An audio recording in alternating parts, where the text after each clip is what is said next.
Yo, yo, yo, yo, yo, yo, yo, yo, yo, yo, yo, yo, yo, yo. What's up, my people? Happy Friday, y'all. Ty Butler here with y'all on YouTube and streaming live on Twitter. Hit me up at Ty D Butler. It's been a heavy NBA week, heavy basketball talk for obvious reasons. Had the NBA trade deadline, man. Yo, shout out to the Knicks fans. Amped right now. What a perfect week because Giannis stays in Milwaukee, so he doesn't go somewhere where he could be groomed the right way. And you're on an 8-game win streak, so you got the big game in Detroit tonight against the Pistons. Let's talk some football, and I want to hear from y'all in the comments. Hit me up in the comments, whether you are on YouTube or on Twitter. I would like to hear from you guys because we got the big game this weekend. And it's not a ton of juice. Not a ton of juice. And I saw one of my boys, shout out Scott Messina, who had this tweet earlier. One of my mans. He said, yo, y'all say this every year. It's gonna be the most watched game, and people are gonna no one is saying that they're not gonna watch the game. Well, people are, and that's for a different reason. The Bad Bunny thing, which we'll get to later on. People aren't challenging that part of it. We're just saying it's not a lot of buzz. You don't have like an all-time great player with his legacy on the line or a chance to enhance his legacy the way we saw last year with Mahomes going for 3 straight, with the Eagles finally cementing their greatness during this run with Hurts and Sirianni. You don't have that factor. You don't have Matt Stafford finally getting to a good situation, showcasing, yeah, I am one of the best quarterbacks you guys have ever seen. Matt Stafford, who, by the way, last night won the MVP, shout out to him. So you don't have that like riveting storyline, and we're making a lot of Seattle Patriots rematch. It's really not a rematch. These are completely different teams, 2 different head coaches. The roster is completely different. Like we're going back 12 years in trying to revive that. And Sam Darnold, while the story is incredible, redemption, and what he could potentially do to change his status from being NFL quarterback bust to wait, is he a top 10 guy in the league? That's fun. Drake May finished second in league MVP. And he is probably stamped now. If we do the whole redraft with him, Jade, and Caleb, both Knicks, he's the number 1 pick. Yeah, that's fun. Add Mike Vrabel into the conversation. And his legacy already with the Patriots as a player, now getting them back to the Super Bowl. Schneider, building that Seahawks roster into a juggernaut. So yeah, it's like there are some storylines we can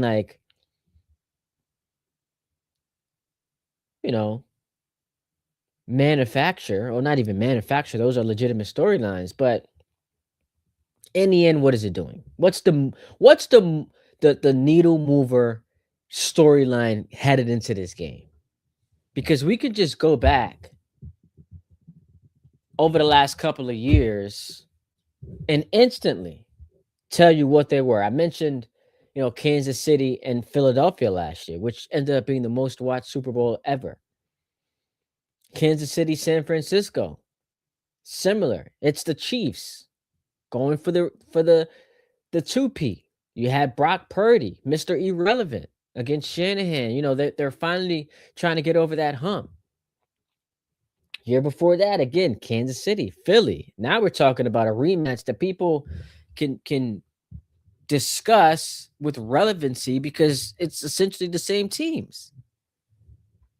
Rams, Stafford versus Joe Burrow. When all else fails, let's look at the quarterback matchup and say, you know what? It's just sexy. Sam Darnold versus Drake May. Not all that sexy. Tampa and Kansas City. Now that ended up being a bad Super Bowl, but it was the GOAT up against the guy coming for that GOAT crown. San Francisco, Kansas City. Again, Mahomes' announcement to the world, I'm the best quarterback in football. Rams, Pats, you get the Brady factor. So you just keep going back and Denver, Carolina. Peyton wasn't Peyton, but it's still Peyton Manning. Every year we have that overwhelming story, and it for the most part is tied to the quarterback. I guess the last time we didn't have that was that Baltimore San Francisco incredible Super Bowl with Flacco versus Kaepernick. But you still had the Ravens and their success. Flacco was on a heater. He beat prime Andrew Luck. He beat uh, Brady, Peyton, and then wins the Super Bowl. The year before that, remember the Mario Manningham Giants,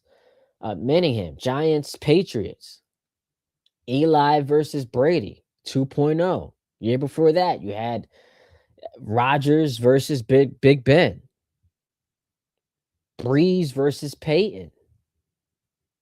I mean, guys, year after year, it's one or both of the quarterbacks with some status, with some cachet, and some type of like all-time historical relevance attached to the outcome of that game, and we just don't have it this year.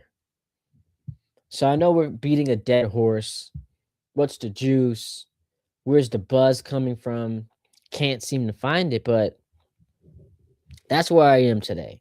I'm obviously excited for the game. Once the game is played, it's like, all right, final one of the season. You're sad about that, but let's see two great teams go at it.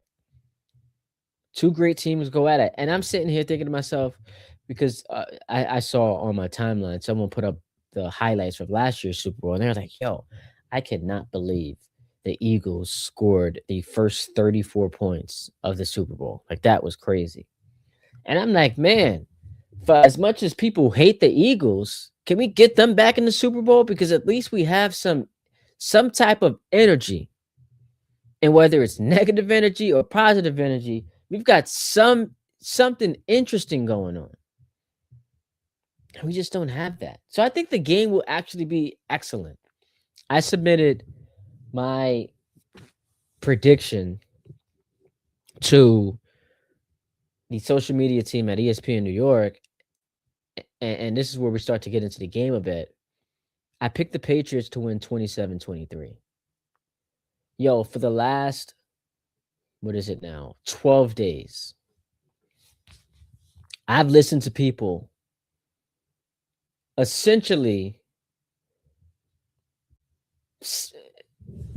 declare like the Patriots have no chance. And it's evidenced by, man, Drake May hasn't done anything. They've gotten pretty lucky. They played the Chargers. They played the Broncos with no Bo Nix. They played the Texans, who really didn't have a quarterback. So they're just lucky to be here. Look at their schedule all season long. It's the NFC South, all these coaches who ended up being fired, and then the Jets. And I'm not saying I disagree with like the analysis of it, but just something tells me when we're all on one side, the other thing's gonna happen. If we're all on the side of Seattle's the better team, they're gonna win because Drake May's not gonna be able to have the type of performance he did against the Chargers, against the Texans, and against the Broncos, and still win this game because Seattle is far superior to those teams. Their defense is elite, and their offense has been cooking. Shout out to Sam Darnold. But when that is the conventional wisdom and everyone's on one side, I'm just like, dog, watch we get wild. Watch us be in for a shocker. And there are certainly people picking the Patriots to win, but it feels like a lot of what I've consumed has been Seattle's going to win this game just because they're better. And that could very well be the case, but it's the Jet fan in me who has seen this movie before, the Patriots winning another Super Bowl. Another Super Bowl, which would absolutely be fitting that on the weekend it was announced Robert Kraft, who, I've got no love for the Patriots, who absolutely deserves to be in the Hall of Fame, has his team win another Super Bowl. And it's like, y'all, are we really serious here? And so I'm looking forward to the game because I do think it's going to be a tremendous one. The Patriots have faced a ton of great defenses this year. I don't think they're here by accident. I don't think that they're frauds or that they are undeserving. The Patriots are really good, man. And that defense that we saw all year long look pretty mediocre has stepped it up in the playoffs. Now, you can say part of that is the competition. Justin Herbert, for as good as he is, not a playoff performer. He's like the James Harden of the NFL. CJ Stroud is an absolute mess. And then you were going up against Jarrett Stidham. So the quarterbacks you faced, given the circumstances, none of us really trusted them. And it's not that CJ's not talented. We know he is. It's not that Justin Herbert's not talented. In fact, he's so talented, he received a first place MVP vote last night. But it's just that we don't trust those guys in this spot. So maybe part of the reason why the Patriots defense has looked so phenomenally during this playoff run is because of the opposing offenses just haven't been great. But I do think they deserve credit for it. And Vrabel's a hell of a coach. Drake May's a hell of a quarterback. You don't finish second in the MVP without us all believing and having watched you perform at an exceptional level this year. So I think Drake May's awesome. I think the defense has that, and momentum does exist in the NFL, especially in the playoffs. You saw those giant teams in 2007 and 2011. Like, the defense balls out. I think momentum on defense come this time of the year is a real thing. And I just can't shake the feeling of everyone's counting them out. Watch they win. They go from what they win 5 games last year to winning the Super Bowl. And we're back here where the Patriots, we were laughing at them last season. Actually laughing at them the last couple of years. With the Mac Jones and the Cam Newton and even Drake May's rookie year. It's like, all right, this is what we're accustomed to. Not me, because I'm too young to have seen the Patriots just kind of be like, a regular, they're in the NFL. They're just an average team. But for a lot of the old heads, like, they're like, yeah, this is what we remember. These are the Patriots. And now they're back in the Super Bowl. So it drives me nuts as a Jet fan. It really does. But if you're a Giant fan up in here, it gives you a lot of confidence. Because what it proves to you is, I don't care how bad it's been. I know it's been ugly for far too long. But just like that, things can just turn around rather quickly if you nail the head coach quarterback combination, which the Patriots have absolutely done. Vrabel, coach of the year. Drake May, second in MVP. They nailed that combination. Absolutely nailed it. And if you're a Giant fan, similar to a year ago, you were a Bears fan or a Jags fan, you're looking at this and saying, well, obviously that's the blueprint, but we have the ingredients to have it all materialize.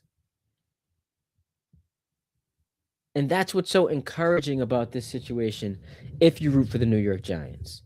It's like, yo, 8.5 wins over under sounds like we're going to be flirting with a playoff spot. And if we get into the playoffs, I'm not even talking about you winning the Super Bowl, but it's like, all right, it's good to experience again what that feels like. And now we're back to being respectable. All it takes is 1 year. You go from being a laughing stock to that's a force to be reckoned with.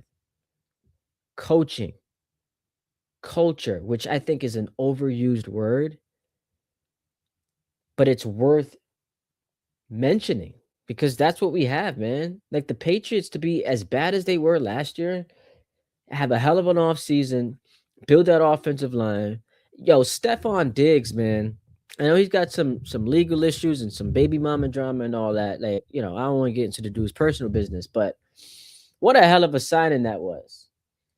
Yo, y'all think Cardi B is gonna hop up on that stage with Bad Bunny? They got that "I Like It" song. I like it like that. I think she gonna hop on the stage with him. That'd be dope. Um, and so yeah, I picked the Patriots because I picked the Patriots not because I think they're the better team. Seattle is clearly the better team, but there is a part of me that still believes we could have Sam Darnold on pumpkin watch. I could see him throwing a couple of picks, making a couple of bad mistakes, and it flipping the game. It's going to be a close one possession. I have it Patriots 27-23. But I can't let go of this angst I feel when it comes to Sam Darnold. And he's got a chance to prove me wrong. He's already proven all of us wrong who had written him off. And fortunately for him, he didn't write back. But I think that the Patriots, so it's partly because Sam Darnold, I still, not that I don't trust him, but he's got that in him, right?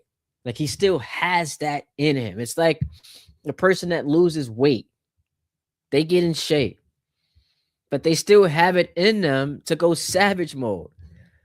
And I think Sam still has it in him to have a couple of turnovers against a defense in New England that has performed very, very well. And the other part of it is who's the better quarterback in this game? Well, I just saw Drake May finish second in MVP. So it's not a hot take to say the Patriots have the better quarterback. Who's the better coach? Well, Mike Vrabel's coach of the year. Vrabel's the coach of the year. He's the more proven head coach, and I love Mike McDonald, but coach of the year, second in MVP as the quarterback. That combination is better to me going into this game. Now the Seahawks have the edge on defense. I think they have the edge as far as their skill position players. But I've been burned too much by the Patriots in the past, man. So I think they're going to win this game. And it's just going to annoy me. It's going to be frustrating. It's also going to be a huge L for the Bills fans. The Bills running roughshod all over this division for the last, what's it been now, 6 years? And the Patriots flipped the script just like that. What a shame. So I am prepared to be depressed on Sunday night. Because while I think Seattle's the better team, I think the Patriots find a way to get it done, man. I think they find a way to get it done. And they will have the last laugh in what has been an undermining of their accomplishments and what has been an impugning of their accolades this year. It's like, yeah, sure, they finished as the number 2 seed and the AFC East division winner, and their quarterback was second in MVP, and their coach was the coach of the year. But did they really play anyone? Well, you're not going to get an opportunity to say that on Sunday night. Because when it was time to face the best that the NFC had to offer, they beat them, which I think is what's going to end up happening. And it doesn't make me feel great saying it. I don't love that. In fact, it's going to drive me crazy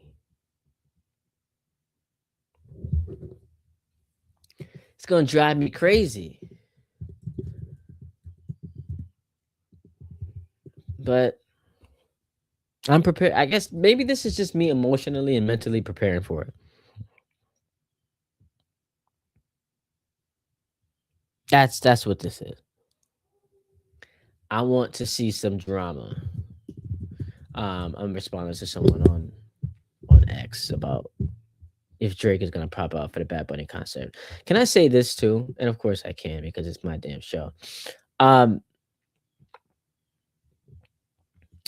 so Bad Bunny's performing on Sunday, and I think it's gonna be a hell of a show.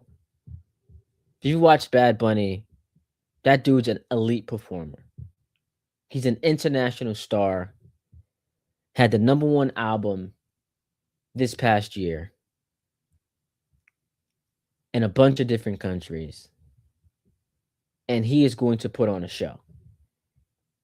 There are so many folks who really want you to believe that they are going to boycott the halftime show. Stop it. Stop it. Why?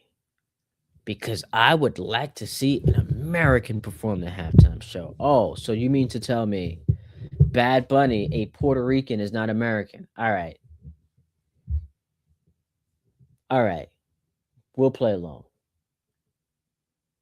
It wasn't until a couple of days ago where it dawned on me. Hold up. These same folks who are protesting the halftime show are the same people who back in 2016 said they were done watching football because of all the kneeling and keep politics out of sports, right?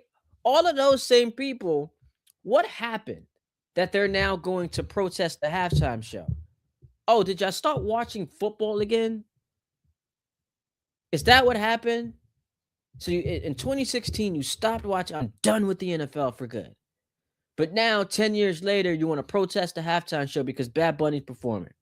And according to you, despite him being Puerto Rican, which is a Commonwealth of the United States, he's not American. Got it. But you said you were done watching the NFL. So did you come back? That feels cowardly.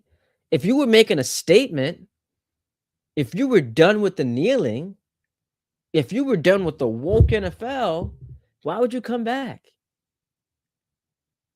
But wait, you're back now, and now you want to boycott halftime show. Okay, cool.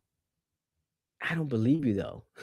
That's the problem. I don't believe you. Just like I didn't believe you in 2016 when you claimed to be boycotting sports. Didn't believe you then, don't believe you now. Frauds. That halftime show is going to be fire, man. I'm looking forward to it. And it's going to do record numbers, which is going to be funny because there is a metric.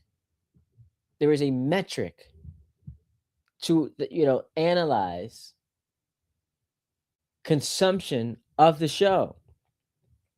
So there's been this overwhelming backlash about how people are not going to watch it, but they will indeed be watching it, which I find to be so funny. Anyway, I got the Patriots winning this game 27-23. And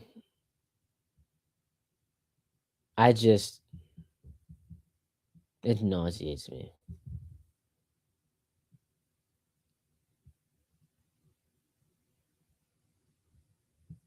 It nauseates me.